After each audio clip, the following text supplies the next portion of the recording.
mencari pasangan ya. Jadi sesuatu yang sangat sering ditanya oleh teman-teman sekalian. Bagaimana cara kita untuk mencari satu orang pasangan? Sebelum saya berbicara tentang pasangan, saya coba akan sedikit cerita tentang mencari kayu di hutan. Jadi gini teman-teman sekalian, ada seseorang yang ketika itu dia diminta untuk mencari kayu bakar, nggak kayu bakar lah, yang mencari kayu. Dan dia diminta masuk ke hutan dan disuruh untuk mencari kayu, dan aturannya cuma satu. Kamu cuma boleh berjalan maju ke depan dan nggak boleh mundur lagi ke belakang. Itu syaratnya satu-satunya. Jadi kalau seandainya dia itu dapat kayu, sudah dapat satu kayu, dan dia nggak boleh lagi mundur ke belakang. Dia harus tetap maju terus dan nggak boleh mundur. Aturannya cuma satu ya. Masuk ke hutan, lalu kemudian ambil kayu yang paling bagus menurutmu, tapi kamu tidak boleh lagi balik ke belakang. Kamu tetap harus jalan ke depan. Dan hutan itu ya ada awalnya pasti ada akhirnya. Dan dia harus mencari kayu sekali lagi yang paling baik dan yang paling bagus. Oke teman sekalian. Apa yang terjadi? Yang terjadi adalah seorang laki-laki ini ketika dia masuk ke hutan, dia jalan, lalu kemudian dia cari kayu. Dia dapat satu kayu. Dan kayu ini bagus banget. Dia lihat, wah ini kayu ini bagus nih. Apa pikiran dia? Pikiran dia adalah, kayaknya di depan ada kayu yang lebih bagus. Nggak apa-apa, ini baru awal. Nanti di depan ada kayu yang lebih bagus. Sayang nanti kalau aku dapat kayu yang bagus, aku akan nyesal. Setelah itu dia tinggalkan kayu tadi, karena aturannya dia cuma boleh ngambil satu kayu, dan cuma boleh maju ke depan dan nggak boleh mundur lagi. Akhirnya dia maju lagi. Setelah dia maju lagi, dia lihat lagi kayu lebih bagus lagi. Wah ini kayunya lebih bagus, lebih mulus, lebih keren, lebih indah. Tapi ini kan baru belum juga setengah jalan. Nantilah di depan kayaknya pasti ada kayu yang lebih bagus lagi. Akan ada kayu lagi yang menanti yang lebih bagus. Akhirnya dia tetap maju lagi.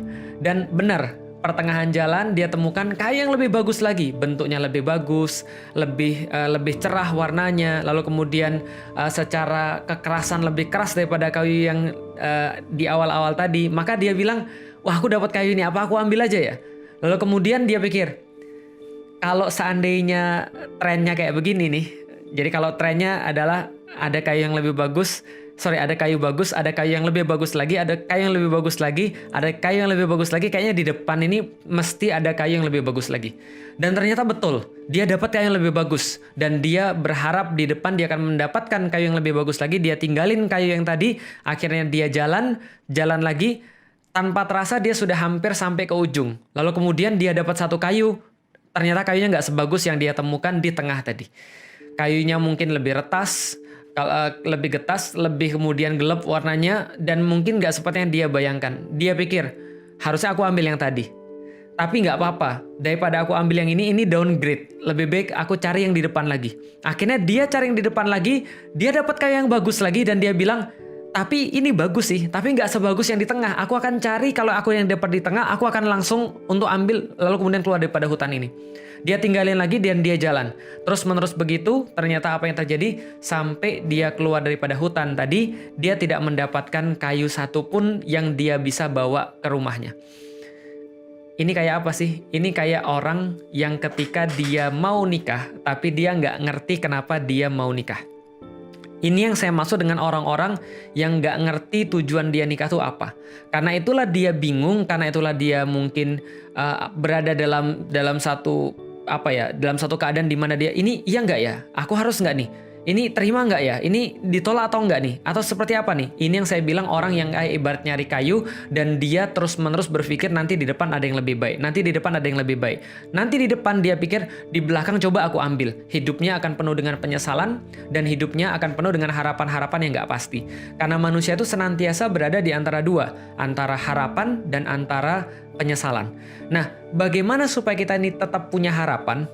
Dan harapan kita itu tidak panjang angan-angan, tidak masuk ke sana. Dan bagaimana caranya agar kita itu tidak menyesal? Nah ini ceritanya. Yang menjadi kritik saya pada orang-orang yang mereka itu senantiasa bingung dalam proses pernikahan, senantiasa mungkin galau dalam proses pernikahan adalah kita tuh coba jelasin dulu kenapa kita mau nikah. Kenapa kita mau melanjutkan ke jenjang pernikahan. Akan sangat sulit kalau seandainya bayangan kita tentang pernikahan itu adalah bukan sesuatu yang benar, bukan sesuatu yang tepat, bukan sesuatu yang memang berlandaskan dengan syariat. Ini akan menjadi sangat sulit sekali. Tapi apabila kita sudah tahu kenapa kita menikah, atas dasar apa kita menikah, dan apa yang mau kita lakukan setelah nikah, maka semuanya akan semakin mudah. Apa maksud saya di situ? kejadian kayak orang yang nyari kayu di hutan tadi nggak akan pernah terjadi kalau Anda benar-benar paham tentang kenapa Anda nikah dan untuk apa nikah itu. Jadi membayangkan nikah itu untuk apa. Dengan itu semuanya, maka teman-teman akan sudah punya yang namanya karakteristik yang diperlukan. Contoh misalnya, saya secara pribadi misalnya, saya pernah bilang sama Ummu Alila, kalau seandainya saya nyari kamu, saya nikahin kamu, mungkin gara-gara fisik. Mungkin sekarang saya akan menyesal. Kenapa? Akan banyak fisik yang lebih baik daripada istri kita. Kenapa bisa begitu? Ya rumput tetangga senantiasa lebih hijau.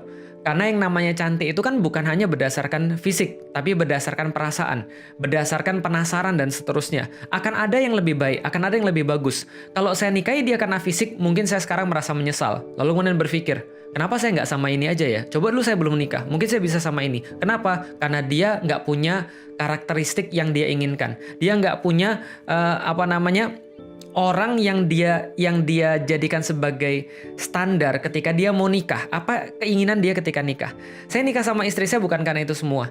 Saya nikah sama istri saya jelas. Kenapa? Karena saya menginginkan seorang perempuan yang bisa mendukung saya di dalam dakwah dan dia bisa menjadi ibu daripada anak-anak saya. That's enough. Itu yang saya inginkan. Jadi ketika saya ditanya pada diri saya ditanya sama orang lain atau saya bertanya pada diri saya sendiri, untuk apa sih kamu nikah, Lik? Saya nikah untuk dakwah. Maka yang saya perlukan untuk dakwah adalah satu, orang yang mau mendukung saya di dalam dakwah saya. Dua, orang yang bisa mengurusi anak-anak saya yang kelak nanti akan meneruskan langkah-langkah dakwah saya. Ini yang saya perlukan dan ini yang saya cari. Maka ketika saya cari, lalu kemudian saya lihat, ada orang yang cantik. Ada orang yang kemudian sangat playful. Ada orang yang sangat-sangat ya pokoknya seksi misalnya, taruhlah, dan segala macam. Saya bilang dalam diri saya pengen dengan orang kayak begini, seksi, playful, putih, lalu kemudian hidupnya main-main, kaya dan segala macamnya. Taruhlah misalnya ada yang kayak gitu yang mau sama saya, taruhlah gitu kan ya. Tapi saya pikir, iya ini kalau untuk diajak main ya mungkin iya, kalau untuk diajak pacaran mungkin iya. Tapi yang saya perlukan kan bukan pacaran. Yang saya perlukan adalah ibu daripada anak-anak saya. Maka yang saya cari apa? Yang saya cari adalah orang-orang yang keibuan, yang punya rasa feminitas yang tinggi, rasa keibuan yang tinggi. Saya bisa bayangin dia ketika jadi ibu daripada anak-anak saya.